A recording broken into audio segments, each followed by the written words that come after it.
Marylyne, you're here. I am here. So, wow, that was an emotional call. So many people have called me about that. And so tell me about that letter again, because you said you wrote it 2 years ago, right? Yes, I did. And so what made you decide to sit down and pen and put that letter in and then present it to him? The fact that after I was yelling at my son in the car, he started crying really, really hard. And I pulled over and I took a deep breath and I just hugged him and I told him I was so sorry for hurting him the way that I'd been hurt. And he said, "What do you mean?"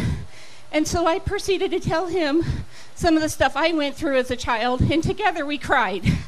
And I told him, I said, "I need you to help Mommy to not get mad like that anymore." And he goes, "What can I do?" And I said, at this point, I'm not quite sure, but we'll work on it together. And that night, when we got home, I sat down at my kitchen table, and I wrote a 2-page letter in like 10 minutes. And I gave it to him, and I said, "If you ever feel like Mommy's losing it, you need to show me this letter." And that's what we do. And it just became a special part of his and I relationship. And it's not to say I don't yell at him. It's not to say he doesn't get in trouble. But I try really, really hard not to bring those feelings that I had as a child into his life. So that first off, like, that's heroic, and it's a lot to get a parent to think like that. You know what I mean? And a father told me one time there's a difference between anger and discipline. And he says, "I discipline my son, but I don't say anything to my son when I'm angry." He said, "And I spank my son." He goes, "And then I tell him I love him, and I tell him why I did it." He goes, "And there's a big difference." But you sitting down and writing, how many times over that 2-year period has he showed you the letter? I would say probably maybe 6 to 10 times in 2 years. So I feel like I'm making progress, but I still have my days and I feel it inside, and I'm like, I gotta go outside and just take a break. I mean, that's pretty amazing though. To be able to do that and to like put your ego, you're the parent, like he's the kid. You're allowed to yell, right? But you feel that you stepped over that boundary, and like you are an amazing mom. Well, I can feel it because it's almost like I lose sight. It's really weird. When I get so angry, it's like my eyes, I can almost feel them changing colors. And I just want to punch something. And as a child, I had a pillow that a friend of mine gave me, and he told me, "Every time you feel angry, Marylyne, hit this pillow." And I can't tell you how many times I've had to sew up that pillow over my lifetime because of what's happened to me. And I never want my kid to go through that. And so I tell him every night that he's the world's bestest son, and I love him no matter what he does or what he says.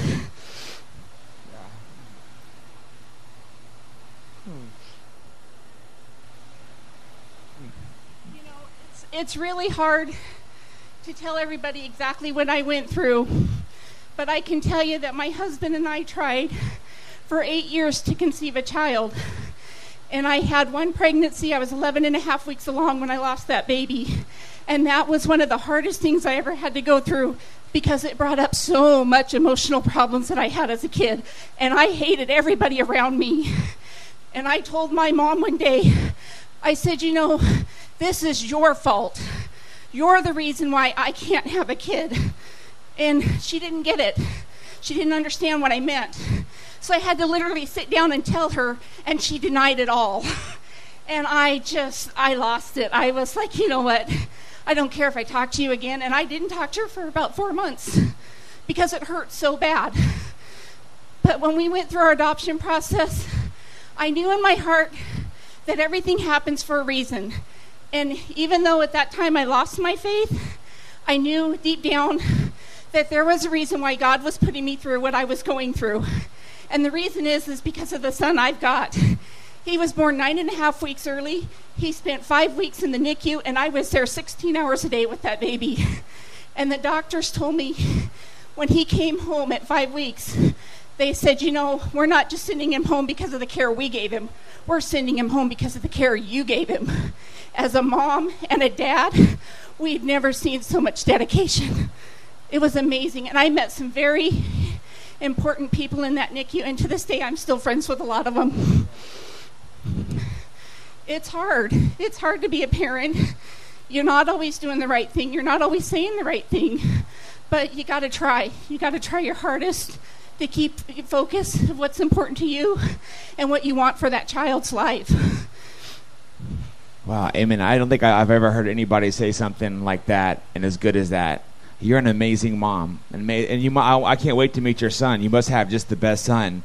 I mean, it's the bond that you two made between each other that is going to, that story right there happened for a reason, right? That story, you calling me on that phone, is probably saving someone's life today because of what happened to you as a little girl.